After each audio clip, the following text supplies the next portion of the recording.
हाँ सर, एक मिनट।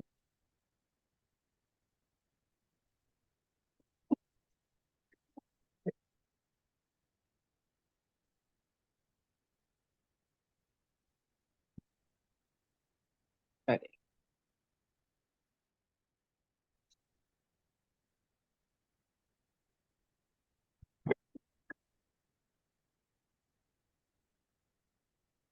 हाँ सर, इसमें वही करना है सर जो हमने पहले वाले इसमें कहा, डबल डिफरेंशिएशन कर देना एक्स ये की टर्म्स में वाई के टर्म्स में। इक्विलिब्रियम पॉइंट बताइए कहाँ कहाँ होगा, जल्दी से। एक मिनट सर।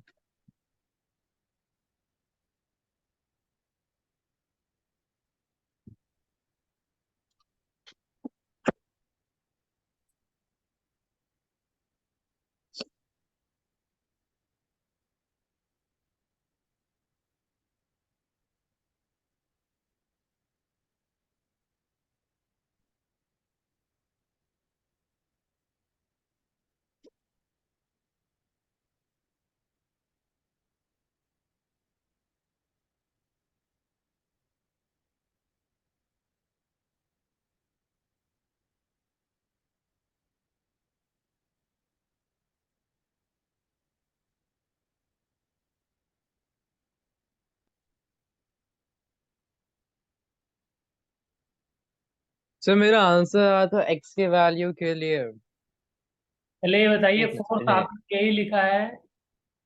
हाँ सर, यही लिखा है। ये गलत है बेटा, इसमें सोचिए क्या गलती है। हमने फोर्स नेगेटिव भी तो लिया है, तो फिर। हाँ तो ये गलत है, इसमें गलती है, गलती बताइए।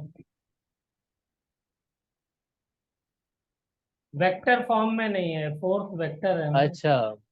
यस सर, अच्छा, ओके ओके। ठीक है। अब यहाँ से आपकी क्या वैल्यू आ जाएगी? एफ एक्स क्या आया? सर एफ एक्स की वैल्यू हो जाएगी 0, तो मतलब फिर -12 प्लस जीरो थ्री कहाँ एक्स होगा? एक्स इज इक्वल टू +-2 पे हो रहा प्लस। है। Yes sir. Very good. F y की वैल्यू बताइए, कहाँ जीरो हो रही है? Sir plus minus, sorry plus minus one नहीं। सर वो वाई स्क्वायर है सर, वो 3y स्क्वायर है सर। हाँ सॉरी। तो +-1। Y is equal to +-1। चलिए, वेरी गुड। अब जल्दी से बताइए कौन सा स्टेबल इक्विलिब्रियम का पॉइंट है, कौन सा अनस्टेबल का है?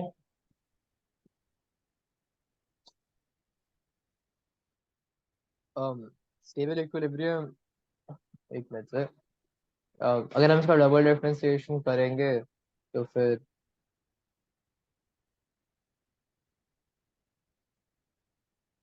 6x, है ना, नेगेटिव, तो +6x। सर तो पहले वाला तो अनस्टेबल है, x तो अनस्टेबल है, और y स्टेबल होगा। अब देखिए, वाई कोऑर्डिनेट के लिए चेक करते हैं।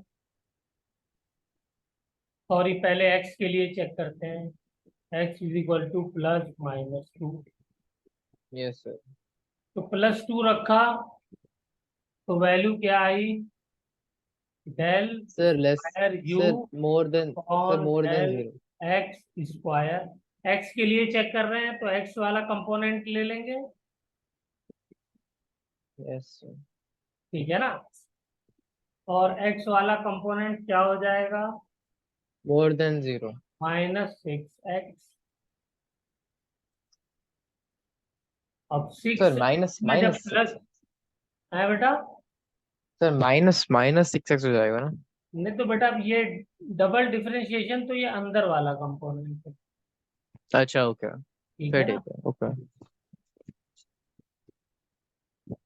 तो इसमें +2 के लिए, एक्स इज इक्वल टू +2 के लिए वैल्यू -12। कितनी आ रही है?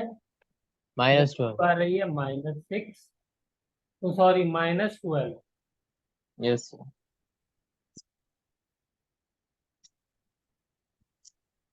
तो -12 इज लेस देन 0।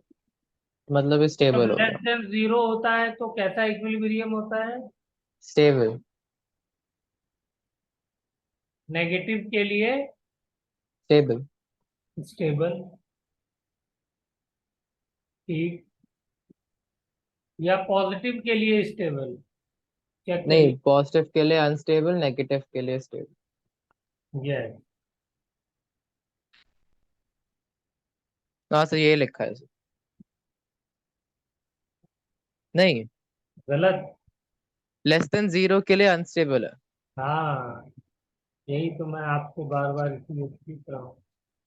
कहाँ लिखा है, कहाँ लिखा है? आ जा भाई, कहाँ लिखा है?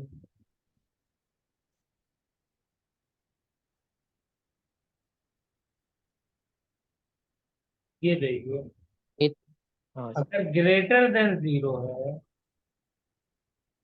तो स्टेबल है। यानी जो डाउन में है, इधर क्या है, लो, डाउन, और इसके लिए वैल्यू क्या होनी चाहिए? पॉजिटिव, यानी ग्रेटर देन 0। हाई के लिए नेगेटिव होनी चाहिए। इस हाँ तरीके सर। से दिमाग में बैठा सकते हैं।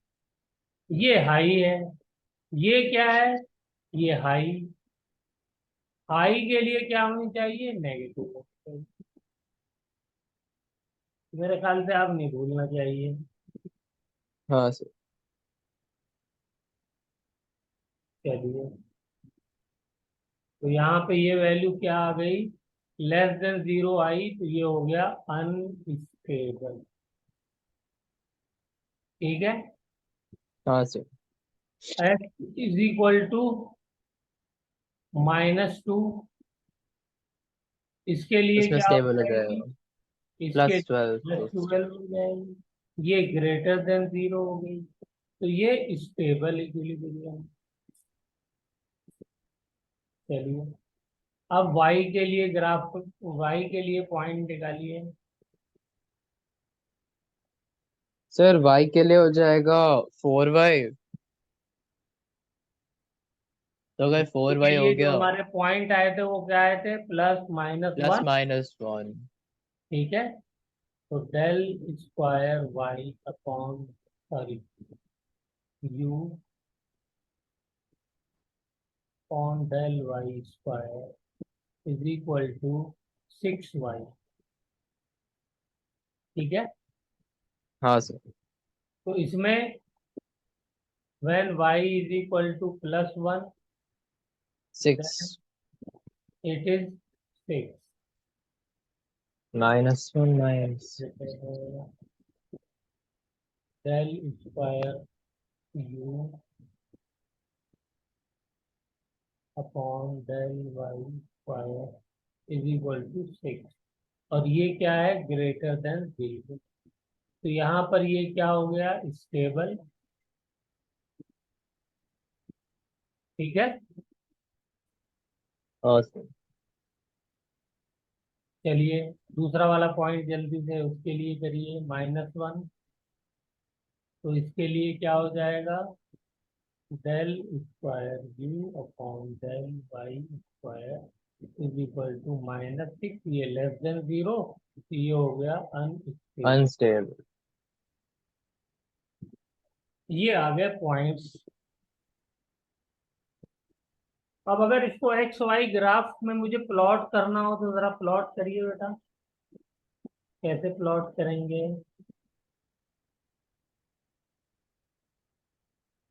अब अगर हम इसको प्लॉट करना हो तो फिर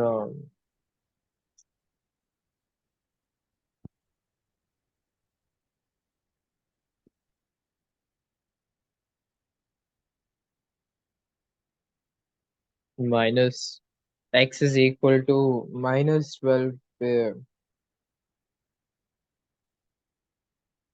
माइनस। तो देखिए, पॉइंट्स लिखते हैं कौन कौन से आ रहे हैं। व्हेन x इज +2, तो यहां पर आएगा वाई क्या होगा? हाँ वाई +1 होगा। यहाँ पे माइनस तो हो नहीं सकता कुछ भी, दोनों ही नंबर प्लस वाले होंगे। हाँ सर।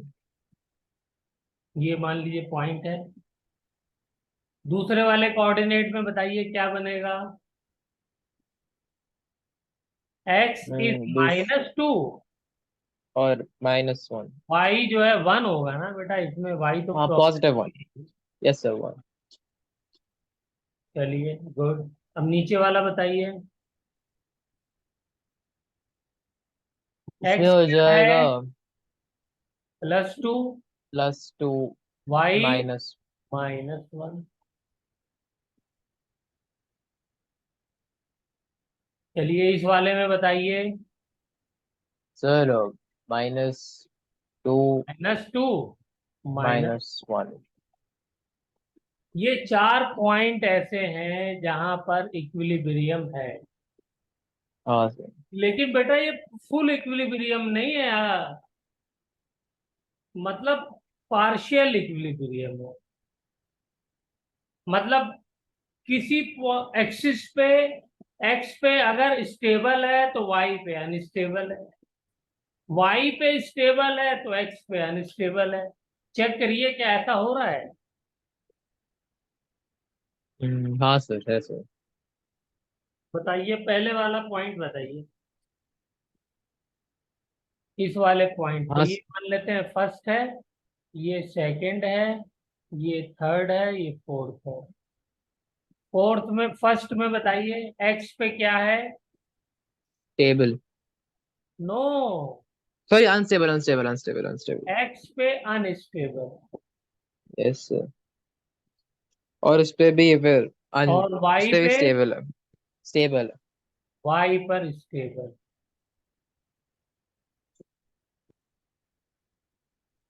इसका मतलब समझे आप? इसका मतलब ये हुआ कि पार्टिकल को अगर आप एक्स एक्सिस में डिस्प्लेस करेंगे तो अनस्टेबल हो जाएगा। क्या हो जाएगा? अनस्टेबल। अनस्टेबल। अगर ये मेरा एक्स एक्सिस है और वाई एक्सिस में डिस्प्लेस करेंगे तो फिर हो जाएगा स्टेबल। तो वो स्टेबल रहेगा। क्या मतलब हुआ इसका? इसका फिजिकल मीनिंग बताइए। सर एक्स कि पे अगर अगर डिस्प्लेस किया तो वो फॉरवर्ड मूव कर जाएगा, आगे चला जाएगा, वापिस नहीं आएगा अपनी जगह पर। वाई में आप और वाई एक्सिस पे अगर हमने डिस्प्लेस किया तो वापस आ जाएगा। वापिस आ जाएगा। ठीक है। अब यहां पर यस बताइए इस वाले केस में, सर +2। यहां पर एक्स एक्सिस में क्या है? स्टेबल। एक मिनट सर। -2 है ना, तो -2 से +12 वैल्यू आई थी, >0, तो स्टेबल हो गया। हाँ ओके। Yes sir. अच्छा ठीक है ओके। Yes sir. और वाई एक्सिस में, स्टेबल। वाई एक्सिस में अनस्टेबल। सर +1 आई थी ना वैल्यू, तो हाँ हाँ, +1 के तो सॉरी स्टेबल था sorry sir. Sorry, sorry, stable.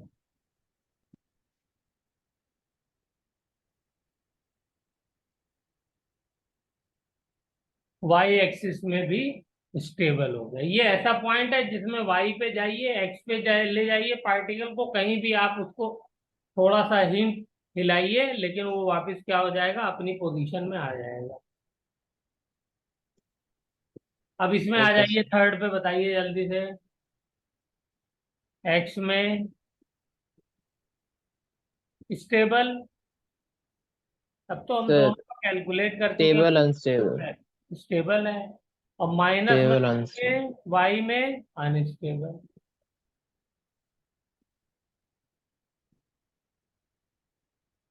ठीक है। Yes sir. और अच्छा, इसका एग्जाम्पल देखिए, मेरे दिमाग में आ गया, आपको दे देता हूँ, आपको बड़ा अच्छा समझ में आएगा। फिजिकल आप उसको फील भी कर पाएंगे। अभी तो आपने मैथमेटिकली थ्योरेटिकली माना है ना, अब इसको फिजिकली आपको फील करवाते हैं। मान लीजिए एक चार्ज है प्लस क्यू, यहाँ रखा हुआ है। एक दूसरा चार्ज है यहाँ पर प्लस क्यू, ये यहाँ पर रखा हुआ, दोनों को फिक्स पोजीशन में रखा हुआ है। एक छोटा सा चार्ज मैं यहाँ पर ला करके रख देता हूँ प्लस क्यू, यहाँ पे ये स्टेबल इक्विलिब्रियम में है। क्या है? यस जितना रिपल्शन इधर लग रहा है इसको, उतना ही रिपल्शन इधर लग रहा है, सेम फोर्स लग रहा है। तो ये क्या है? ये इस वक्त स्टेबल इक्विलिब्रियम में है। मेरी बात समझ में आ रही है? हाँ सर।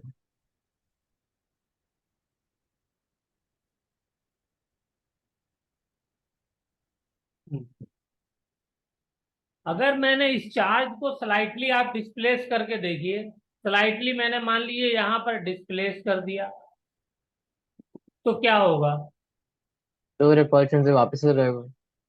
यस, ये वाला फोर्स इंक्रीज कर जाएगा। इंक्रीज कर जाएगा, नहीं कर जाएगा? इन कर दोनों के जाएगा। बीच का है। और कर ये जाएगा वाला सर, यस। फोर्स होगा इन दोनों के बीच का, ये डिक्रीज कर जाएगा। Yes sir.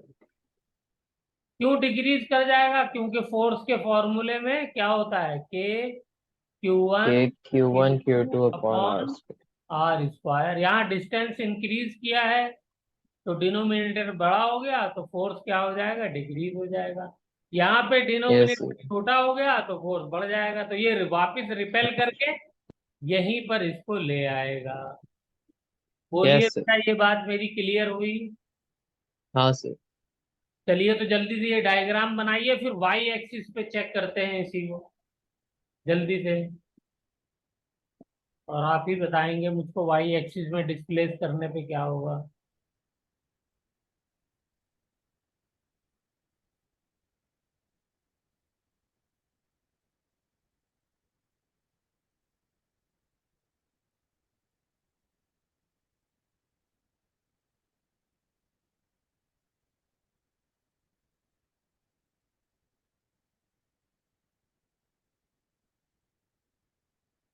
हमने तो कुछ कहा सर?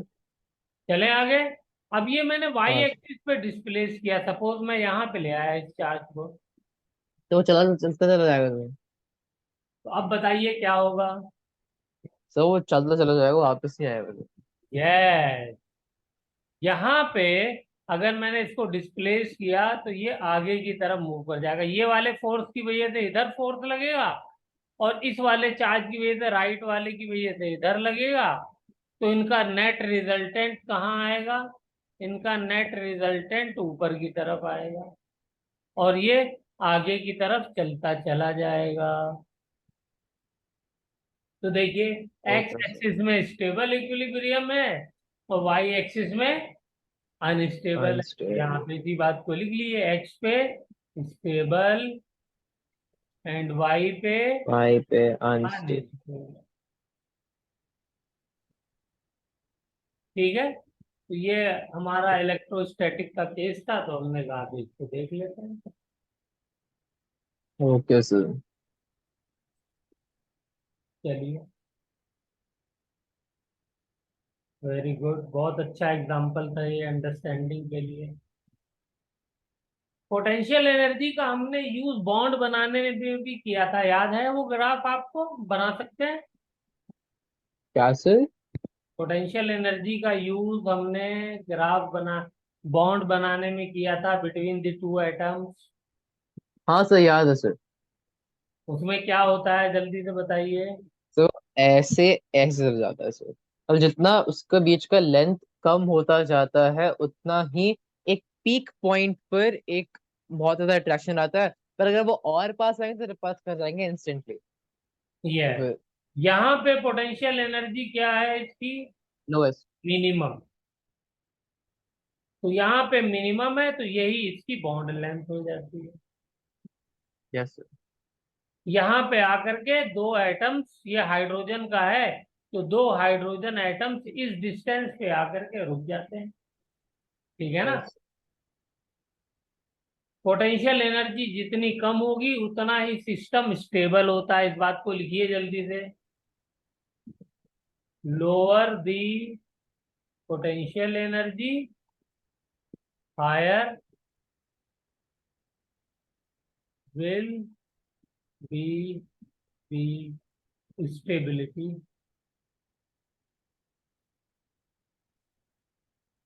देख ऑफ ले द सिस्टम। ठीक है ना? इसीलिए तो हम यस। ऊपर बॉल फेंकते हैं तो खुद ब खुद नीचे आ जाती है, क्योंकि ऊपर एनर्जी ज्यादा होती है, नीचे उसकी यस सर। एनर्जी कम रहती है। कम। चलिए, एक क्वेश्चन और आपको देता हूँ। ये वाला होमवर्क में दे देता हूँ, आप होमवर्क में इसको करिएगा। लेकिन आप होमवर्क कंप्लीट करते नहीं है, मुझे यही कराना पड़ता है, तो टाइम उतना ही लग जाता है। सर कर लेता हूँ सर। चलिए, ये वाला करके दिखाइएगा। इसका ग्राफ भी कोशिश करिएगा बनाने की। ठीक है। Okay sir. जैसे एक्स कोऑर्डिनेट ही है सर, वाई नहीं है। हाँ, ओके। ठीक है सर। ठीक है। चलिए, अब हमारा नेक्स्ट टॉपिक है वर्क एनर्जी थ्योरम। क्या है? क्या कह वर्क रहे हैं सर? एनर्जी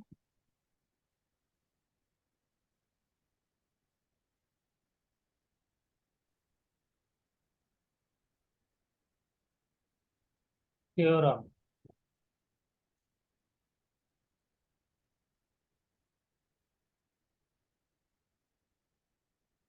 ठीक है।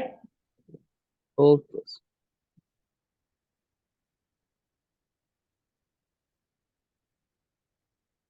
ये क्या कहती है work energy theorem?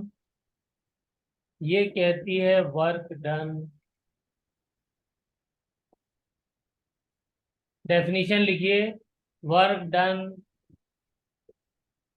Bye all the forces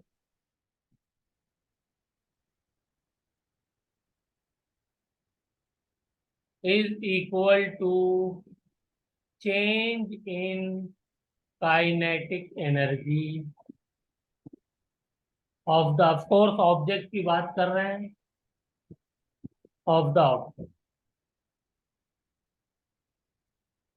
कितनी सिंपल है ये, लेकिन इतनी जानदार है ये कि ये हमारी जितनी भी प्रॉब्लम्स हैं उसमें मेजोरिटी को ये चुटकियों में सॉल्व कर देती है। इसलिए ये वर्क एनर्जी थ्योरम को डेवलप किया गया, ताकि हमारी जैसे पोटेंशियल एनर्जी को हमने डेवलप किया इसलिए कि बार बार इंटीग्रेशन ना करना पड़े वर्क डन निकालने के लिए। पोटेंशियल एनर्जी का फॉर्मूला हमको पता हो, हमने वो फॉर्मूले से वैल्यू निकाल ली और वर्क डन आ गया। ऐसे ही यहाँ पर ये अगर हम काइनेटिक एनर्जी चेंज निकाल लें तो वर्क डन निकल जाएगा by the by all the forces. ठीक है। या वर्क डन ठीक है हमको सर। पता है तो हम चेंज इन वेलोसिटी निकाल सकते हैं। काइनेटिक एनर्जी चेंज का मतलब क्या हुआ? Kinetic energy final minus kinetic energy नीचे। बोलिए, ठीक है। ठीक है। हम्म। चलिए, इसको जो है वो एक एग्जाम्पल से करते हैं।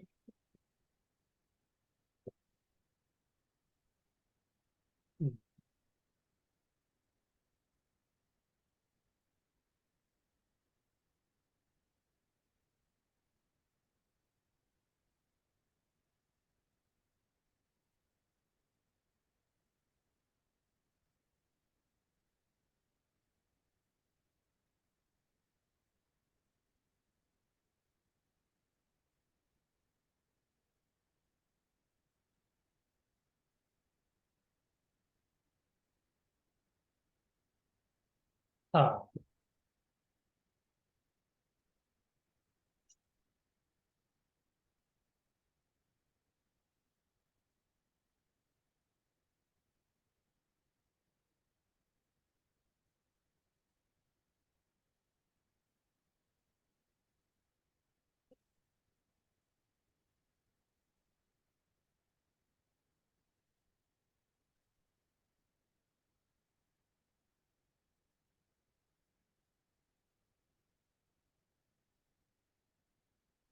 चलिए, ये हमारा हो गया। अब इस पे मैं एक डायग्राम बनाने जा रहा हूँ, उसको ध्यान से देखिएगा।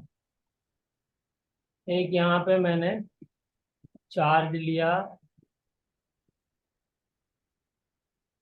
ये चार्ज है क्यू, मान लीजिए प्लस क्यू चार्ज है, और यहाँ पर एक स्प्रिंग लगी हुई है।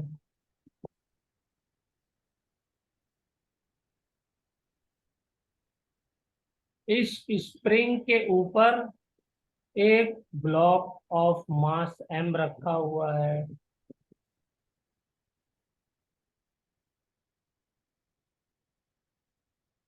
और इस ब्लॉक ऑफ मास एम के ऊपर चार्ज भी है लग रहा है, मतलब चार्ज भी प्रेजेंट है। चार्ज ब्लॉक है, मान लीजिए प्लस क्यू, इस पे चार्ज है। ठीक है। यस।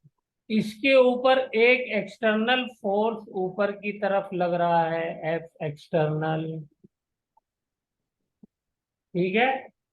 एक ओके सर। एक्सटर्नल फोर्स इधर लग रहा है, ये मान लेते हैं ये वन है, तो ये एफ एक्सटर्नल टू है, इधर लग रहा है। यहाँ पे एक फ्रिक्शन भी अवेलेबल है सरफेस पे, म्यू। ठीक है। हम्म। ये मेरा बाउंड्री है। और सपोज मैं या आप एक लिफ्ट में बैठे हुए हैं।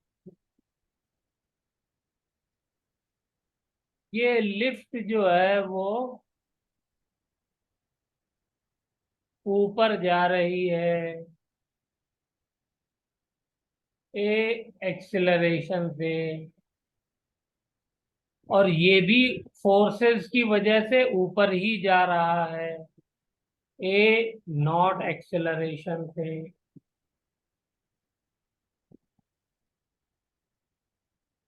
ठीक है। तो अब मुझे ये बताइए, इस ब्लॉक पे कितने फोर्सेस लग रहे हैं? न्यूटन सेकंड लॉ क्या कहता है? F net is equal to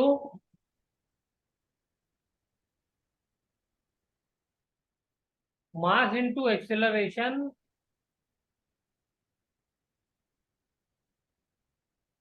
Newton second law तो यही है ना बेटा? हाँ सर, हाँ सर, हाँ सर। तो एफ नेट मैं निकाल लूं, लिख लूं, बस यही करना है मुझको। तो एफ नेट बताइए, जितने फोर्सेस लग रहे हैं उन सबको लिख दीजिए, क्या उन कौन कौन से फोर्सेस लग रहे हैं यहाँ पे, अभी तो बताइए। एफ एक्सटर्नल एक तो एफ एक्सटर्नल लग रहा है, वेरी गुड। वन, दूसरा एफ फ्रिक्शन लग रहा है, और F charge. Plus F electrostatic लग रहा है, हाँ, एफ इलेक्ट्रोस्टैट है, और F plus external two. F gravitational लग रहा है। सर एफ एक्सटर्नल टू भी तो लग रहा हाँ, वो मैंने कंबाइन करके एक ही मान दिया है। चलिए एफ एक्सटर्नल नेट कर देता हूँ। ठीक है। और क्या लग रहा है? और एफ नॉर्मल लग रहा है। बोलो बेटा। है। एक यस सर। फोर्स और लग रहा है, जो कि आपको खुद देखना होता है और लगाना होता है। बताइए वो कौन सा है?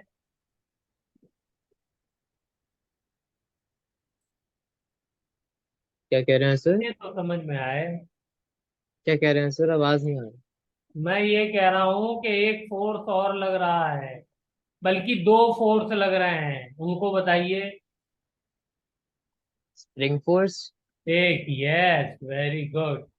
स्प्रिंग लगी हुई है तो स्प्रिंग फोर्स लगेगा। एक और लग रहा है जो इनविजिबल होता है, हमें खुद सोडा फोर्स। लगाना होता है। देखिए लिफ्ट ऊपर जा रही है एक्सेलरेशन एग्जैक्टली। से, और सोडा आप फोर्स। ऑब्जर्वर हैं, तो आपको क्या लगाना पड़ेगा? Soda force. Pseudo force. बोलिए, एम आई राइट? यस। तो मैंने जितनी वैरायटी फोर्सेस की हो सकती थी तकरीबन सभी लगा दी, यस आधी सर। नहीं लगा दी। और ये लगा दी सर। किसके बराबर हो जाएगा? ये बराबर हो जाएगा ma0 के। बोलो बेटा, कोई हाँ सर। प्रॉब्लम यहाँ तक? No problem. No problem. अब इसको मैं कंबाइंड करके एफ नेट लिख दूं? बार बार इतना लंबा कैसे लिखूंगा?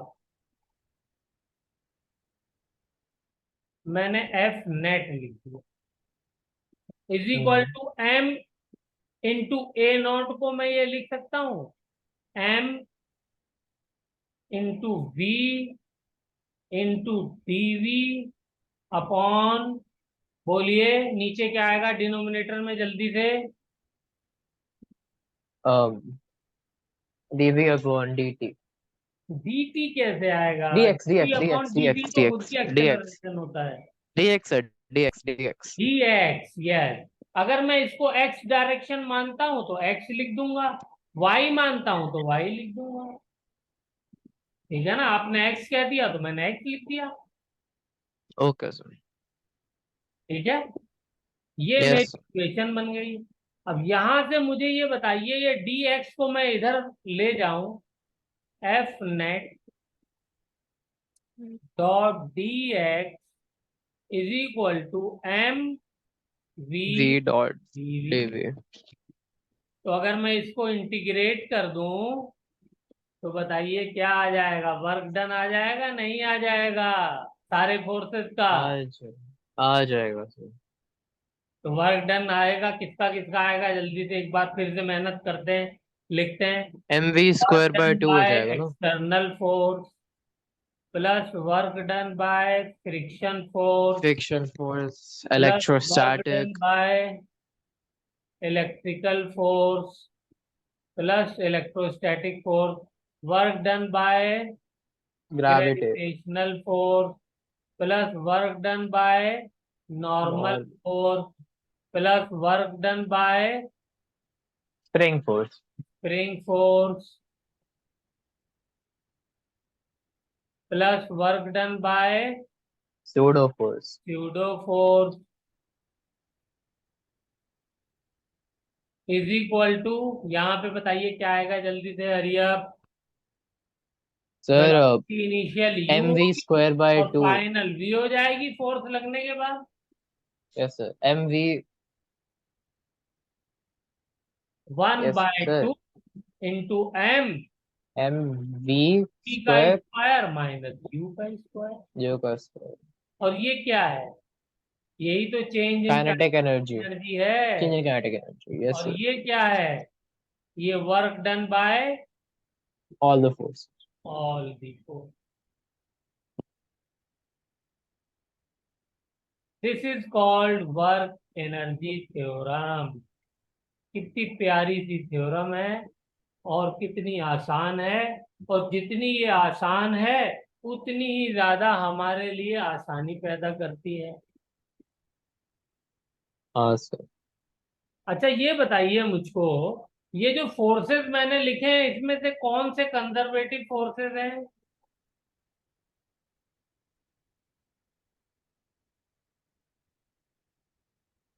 कंजर्वेटिव। भाई gravitational force, spring force and electrostatic force, यही तो कंजर्वेटिव होते हैं। वही कास्ट। बाकी तो सब नॉन कंजर्वेटिव हैं। Yes sir. तो क्या मैं कंजर्वेटिव फोर्स को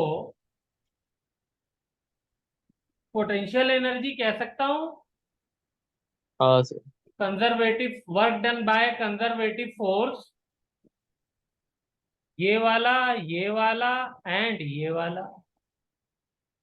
बल्कि ऐसा करता हूं, इसको इंटरचेंज कर देता हूं। ये स्प्रिंग फोर्स हो गया और ये नॉर्मल हो गया। तो बताइए मुझे, ये सब क्या हो गई? पोटेंशियल एनर्जी तो हो गई, change in potential yes sir. Energy है। Yes sir. हाँ सर। तो चेंज इन पोटेंशियल एनर्जी को अगर मैं इधर ले जाऊं राइट में, तो बताइए बेटा क्या हो जाएगा? डेल्टा के E work done minus by delta U. Conservative force is equal to क्या होता है, minus delta U, yes sir. या उल्टा लिख लीजिए, change in potential energy is equal to work done by conservative force. ठीक है, तो अगर मैं यस सर। इसकी जगह ये ले जाऊं तो बताइए मेरा फॉर्मूला क्या बनेगा, बस इतना मुझे जानना है। तो work So done, delta K, so work done by non-conservative force is equals to delta KE plus delta U.